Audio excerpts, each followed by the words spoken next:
Stay away from this child! The words sliced through the quiet morning like a blade, shaking Brielle Lawson out of a reality she thought she understood. The sun had barely risen, soft gold spilling across her living room, when she sprinted outside barefoot, heart pounding so loud she could hear it echo in her skull. And there, right across the street, stood Karen Manor, clutching Brielle's baby girl like she owned her. Chin lifted with that smug, sour smile that only miserable people perfect over time. If you're watching this and already feeling your blood boiling, go ahead and like and subscribe to Splendid Tales because it gets worse. Brielle, a devoted pediatric nurse and single mother, had moved into Rosewell Greens 3 months earlier, hoping for peace after a hard divorce. She was gentle but firm, the kind of woman who could soothe a crying newborn and shut down hospital chaos in the same breath. Karen, on the other hand, was the unofficial, self-appointed dictator of the neighborhood. No official HOA existed, but that never stopped Karen from acting like the president, vice president, secretary, and treasurer, complete with a clipboard she carried like a weapon. This morning, she stood in her stiff, floral dress, hair sprayed into a helmet, as she told the officers she'd called that Brielle couldn't possibly be the mother of such a fair-skinned child. The officers exchanged uncomfortable glances, but Karen doubled down, claiming she had rescued the baby after hearing suspicious cries. Brielle stepped closer, voice trembling but steady. "Give me my daughter." Karen smirked. "Prove she's yours." Brielle's breath hitched as Karen clutched the baby tighter, like she was holding a handbag she found on sale rather than a living, breathing child. The officers tried calming Karen down, but she kept raising her voice, layering her lies with dramatic gasps and fake trembling. "I heard screaming," she insisted, hand on her chest like she was auditioning for a soap opera. "The baby was in danger. I saved her." Women like her shouldn't be raising a child alone.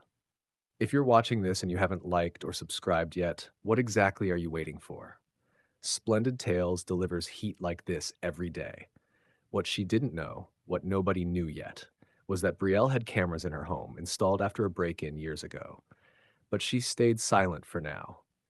She wanted to see just how deep Karen's madness ran. Karen's husband, Mark, shuffled outside in his robe, then blinking like he'd been dragged out of bed by force. "Honey, what's happening?" he mumbled. Karen snapped at him without looking. "Go back inside. I'm handling this." He turned around so fast he nearly tripped on a garden gnome. The officers asked Brielle for identification, and she handed it over calmly, though her hands trembled. One officer softened. "Ma'am, we just need to sort this out." Before she could reply, Karen barked, "Sort what out? Look at them. Nothing matches. The hair, the skin, don't be blind." A neighbor across the street peeked out. Another recorded. Karen saw the camera and puffed up like a rooster. "Good. Record this. I'm protecting this neighborhood."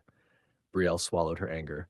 "Give me my child, now," Karen grinned. "Not until I'm sure she's safe." Brielle lifted her chin, her voice low and steady, the kind of calm that scares bullies more than shouting. "Karen, you crossed a line you can't uncross." But Karen only tightened her grip, bouncing the baby like she was trying to prove maternal instinct.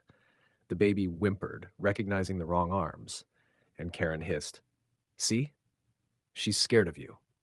If you're watching this and already feeling that familiar spark of rage, go ahead and like and subscribe to Splendid Tales because the fire is just starting. Neighbors gathered like moths to a flame. Some whispered in confusion, others shook their heads, but nobody dared intervene. Karen strutted in circles, narrating her fantasy like she was the neighborhood hero. "I've been watching her," she claimed loudly. "Odd hours, strange visitors. She doesn't fit in here." A man muttered, "Karen, you don't fit in your own head," but she ignored him. Then came the twist seed, the quiet detail nobody noticed except one man. Mr. Davis, the retired judge who lived 2 houses down. He stepped onto his porch, coffee mug in hand, squinting at the scene. His sharp eyes lingered on Karen's hand, the key sticking out of her pocket, a key that did not belong to her. He said nothing, but his jaw tightened. Meanwhile, Karen marched toward her porch like she expected applause. "Officers, arrest her," she declared.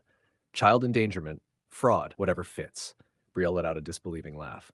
"Fraud? Karen, the only thing fraudulent here is that foundation on your neck."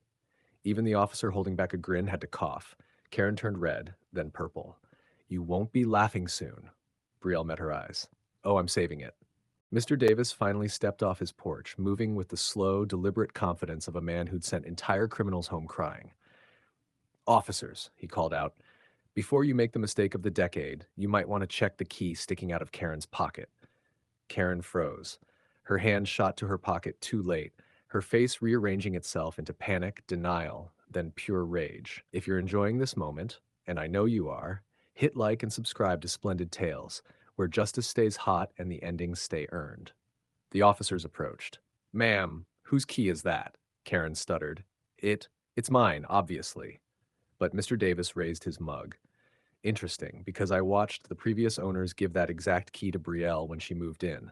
I also saw someone sneaking around her porch last night. Same floral dress. The crowd gasped. Karen's husband covered his face like he was reconsidering his entire marriage. Brielle stepped forward, quiet but fierce. You broke into my home. You stole my child. All because you can't stand that a black mother lives across from you.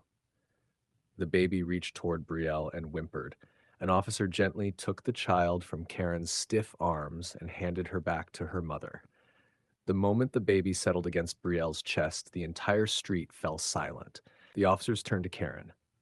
Ma'am, you're under arrest. Karen screeched. You can't arrest me. I'm the HOA. Mr. Davis chuckled. There is no HOA, sweetheart. Just your imagination. As Karen was escorted to the car, Brielle whispered, Stay away from this child, forever.